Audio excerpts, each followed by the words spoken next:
All right, so this is a concept builder. This is called net force ranking tasks. They want us to rank the objects according to their net force. We're going to use 1 for the most negative, and we're going to use 4 for the most positive. So let's go ahead and figure out what the force is for each one of these. So for this very first one, we've got a force of 6 and 2, but because they're going to the left, we're going to make them both negative. I'm going to go ahead and add those two. 6 and 2 is 8, so this would be negative 8 newtons. This one is going to be positive 8. This one is going to be positive 2, because 6 minus 4 is 2. Remember, that one's negative. This one's negative, and it's going to be negative 2. So if I wanted to rank these, 1 for being the most negative is this one, so there's 1. 2 is going to be this one, then 3, and then 4. So that's how you do the first part. There is a second part to this one, and the second part basically just says, if I can get to it, oh, that is it. So that is all there is to this one, and we're done.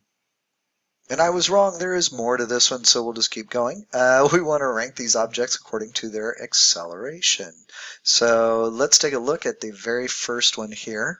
Remember, acceleration is equal to the net force, so the sum of the forces, over the mass. So there's sum of the forces over the mass. Sum of the forces here would be positive 4, and we're going to divide that by 0.25.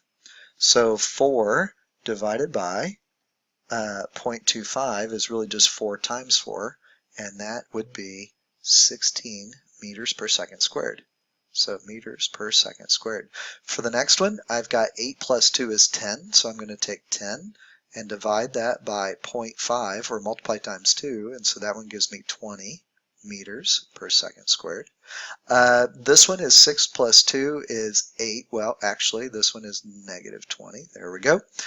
6 plus 2 is 8 for our net force, and we're going to divide that by 16.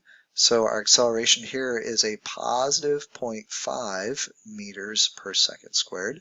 And then for the last one, we've got 4 plus 4 is 8, and 8 divided by 0.25. And remember, this is negative 8.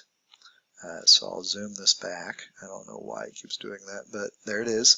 So that is, and we can, well, we'll just leave that. So this is negative 8. Just ignore this stuff here.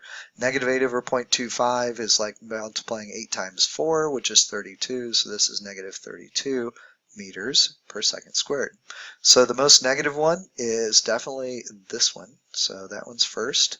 This is the second, and it is the second most negative. Then we've got this one, which is number 3, and then the most positive is number 4. And that is how you do the net force ranking tasks.